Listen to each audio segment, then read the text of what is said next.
மகாத்மா காந்தி தேசிய ஊரக வேலைவாய்ப்பு உறுதி திட்டத்தை அகற்றிவிட்டு அதற்கு பதிலாக பிபி ராம்ஜி என்ற புதிய திட்டத்தை அமல்படுத்த நினைக்கும் ஒன்றிய பாஜக அரசை நான் வன்மையாக கண்டிக்கின்றேன். இந்தியா முழுவதும் கிராமத்து ஏழை எளிய மக்கள், குறிப்பாக பெண்கள், பிற்படுத்தப்பட்டோர், பட்டியலின பழங்குடி மக்களுக்கு வாழ்வாதாரமாக விளங்கும் இந்த மகாத்மா காந்தி தேசிய ஊரக வேலைவாய்ப்பு உறுதி திட்டம் 2005ஆம் ஆண்டில் காங்கிரஸ் ஆட்சியில் அன்றைய பிரதமர் டாக்டர் மன்மோகன் சிங் அவரால் கொண்டு வரப்பட்டது. கொரோனா காலகட்டத்தில் எளிய மக்களின் வாழ்வாதாரம் தலைகீழாக மாறிய போது 3 வேளை உணவு அதுவே கேள்விக்குறியான போது ஏழைகளின் சுவாச காற்றாக விளங்கியது இந்த திட்டம். இந்த 100 நாள் வேலை திட்டம் இந்தியாவின் முற்போக்கான திட்டங்களின் முதன்மையானது. வறுமையை ஒழிப்பதில் உலகிற்கே எடுத்துக்காட்டான ஒரு திட்டம். இந்தியாவில் நிலவும் சமத்துவம் இன்மையை குறைக்க இந்த திட்டம் மிகவும் பயன்படும் என இந்த திட்டத்தை வானலாக புகழ்ந்தார் 2001ஆம் ஆண்டு நோபல் பரிசை பெற்ற ஜோசப் ஸ்டிக்லிட்ஸ்.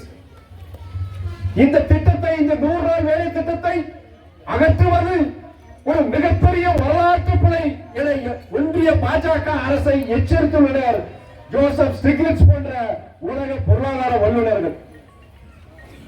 இந்த திட்டத்திற்கு உரிய நிதியை வருடந்தோறும் குறைத்துக் கொண்டிருக்கும் ஒன்றிய பாஜக அரசு ஒரு கட்டத்தில் இந்த திட்டத்தையே முடக்கும் என்று நான் சில வருடங்களாக எச்சரித்து வருகின்றேன். இந்த 100 நாள் வேலை திட்டத்திற்கு எதிரான ஒன்றிய பாஜக அரசு இந்த அணுகுமுறையை கண்டித்து இளைஞ தலைமையில் மறுமலர்ச்சி திராவிட முன்னேற்ற கழகம் இதே திருச்சி மாநகரில் 2023ஆம் ஆண்டு நவம்பர் 5 ஒரு ஆர்ப்பாட்டத்தை நடத்துவோம் என்பதை இந்த கூட்டத்தின் வாயிலாக நினைவுகூட்ட நான் விரும்புகிறேன். இந்தியாவில் உள்ள கிட்டத்தட்ட இந்த திட்டத்தில் பதிவு செய்துள்ள 16 கோடி தொழிலாளர்கள், அவர்களுக்கு ஆண்டுதோறும் 100 நாட்கள் வேலையை வழங்க வேண்டும் என்றால் ஆண்டுக்கு 2,70,000 கோடி நிதியை ஒன்றிய அரசு ஒதுக்க வேண்டும். ஆனால் சென்ற நிதியாண்டு 2024-25 நிதியாண்டில் ஒன்றிய அரசு இந்த திட்டத்திற்கு ஒதுக்கிய நிதி வெறும் 86,000 கோடி தான்.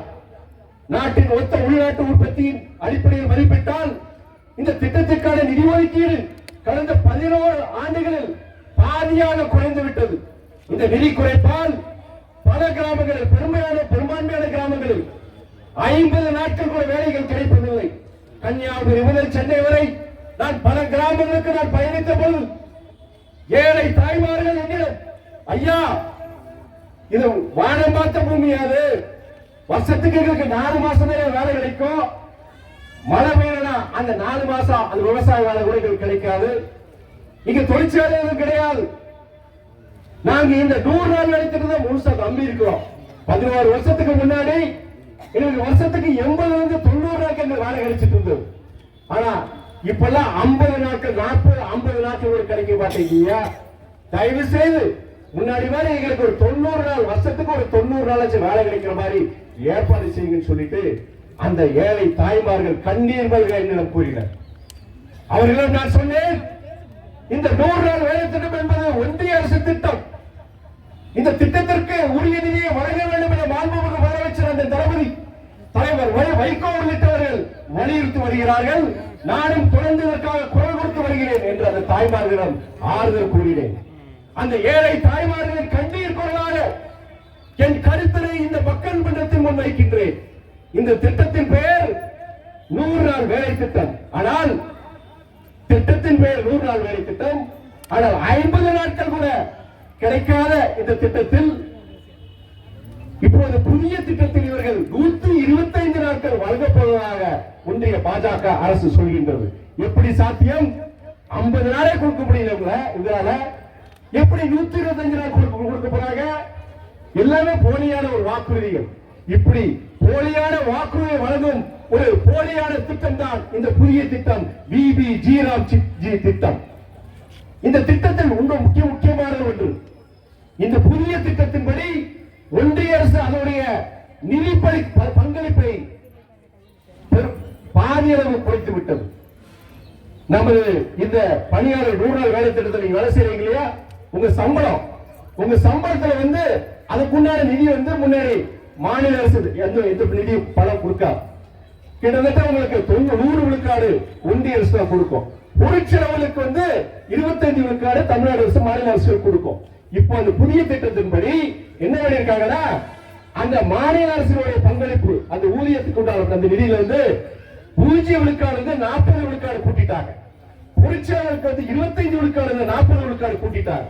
ஏற்கனவே தமிழ்நாடு போன்ற எதிர்கட்சிகளாலும் மாநிலங்களுக்கு உரிய நிதியை ஒன்றிய பாஜக அரசு வழங்குவதில்லை. இதனால் பெரும் நிதிச்சுமையில் திண்டாடும் தமிழ்நாடுக்கு இந்த புதிய அந்த திட்டத்தால் கிட்டத்தட்ட நிதிச்சுமை 4100 கோடி. ஏற்கனவே நிதி கிடையாது. இப்படி இந்த புதிய திட்டம் செயல்படுத்தும் போது அமல்படுத்தும் போது எப்படி மாநில அரசு செயல்படுத்த போறாங்க? கடைசியா இந்த திட்டத்தை செயல்படுத்தக்கூடிய புதிய திட்டத்தையும் சொல்றாங்க, இது சரியா செயல்படுத்த முடியாம இந்த திட்டத்தையும் முடக்கிட்டு அதை மாநில அரசு ஒன்றிய அரசு பணிபோடுங்கிற இன்னைக்கு நான் சொல்றேன். இந்த திட்டத்துக்கு பேர், புதிய திட்டத்திற்கு பேர் விபி ராம்ஜி வச்சிருக்கிறாங்க. நம்ம நாட்டில் உள்ள ஏழை மக்களுடைய கண்ணீரை துடைக்கும் இந்த 100 நாள் வேலை திட்டத்திற்கு மகாத்மா காந்தி அவருடைய பெயரை பொருத்தமா வச்சாங்க. கடவுளை கடவுள் விண்டிலும் இல்லை மண்டிலும் இல்லை, அவர் உள்ளத்தில் இருக்கிறார். மக்களுக்கு செய்யும் சேவைகள் அதை நான் அறிய விரும்புகிறேன் என்று கூறிய மகாத்மா காந்தியின் பெயரை விடவா இந்த புது பேர் விபி ராம்ஜி பொருத்தமான பேரு? வெக்கக்கேடு. இவங்களுக்கு வந்து கொலைகாரம் கோட்சே அவர பேரை கேட்ட இவங்களுக்கு இடிக்கும் ஒன்றிய பாஜக அரசுக்கு. அப்படிப்பட்டவங்களுக்கு தேசப்பிதா அதே கோட்சேவால் கொல்லப்பட்ட காந்திய பேரை சொன்னா கசக்கதான செய்யும். வெக்கக்கேடு. ஏழைகள் வயிற்றில் அடிக்கும் இந்த புதிய திட்டம், ஜனநாயகத்துக்கு எதிரான புதிய திட்டம், கூட்டாட்சி தத்துவத்துக்கு எதிரான புதிய திட்டம், நம்முடைய அரசியலமைப்பு சட்டத்துக்கு எதிரான இந்த புதிய திட்டம். இந்த விபி ராம்ஜி திட்டத்தை வன்மையாக எதிர்க்கின்றேன், கண்டிக்கின்றேன். எங்களுக்கு தேவை வளர்ச்சிக்கான திட்டங்கள், ஏழைகளின் வாழ்வாதாரத்தை பாதுகாக்கும் திட்டங்கள். இந்த திட்டம் எங்களுக்கு தேவை. இந்த திட்டங்களை சிறப்பாக நிறைவேற்றக்கூடிய அந்த உரிய நிதி ஒதுக்கீடு. தமிழ்நாட்டுக்கு தேவை வளர்ச்சி அரசியல், வன்முறை அரசியல் அல்ல. எங்களுக்கு தேவை, தமிழ்நாட்டுக்கு தேவை சமத்துவ அரசியல், சனாதன அரசியல் இல்லை. அதே வேளையில் ஏழைகளை பாதுகாக்கும் இந்த மகாத்மா காந்தி ஊரக வேலை திட்டத்தை இதை நீட்டிக்க வேண்டும். எங்களுக்கு தேவையற்றது இந்த போலி வாக்குறுதிகளை வரைக்கும் இந்த விபி ராம்ஜி திட்டம் என்று கூறி எனக்கு இந்த கூட்டத்தில் பங்கேற்க எனக்கு வாய்ப்பளித்த மாண்பு அமைச்சர் சகோதரர் உங்கள் மகேஷ் பொய்யாமொழி அவர்களுக்கும் இந்த இந்தியா கூட்டணி இடம்பெற்றுள்ள அனைத்து இயக்கங்களின் நிர்வாகிகள், இந்த கூட்டத்தில் கலந்து கொண்டுள்ள தாய்மார்கள் உங்கள் அனைவருக்கும் நன்றியை தெரிவித்துக் கொள்கின்றேன்.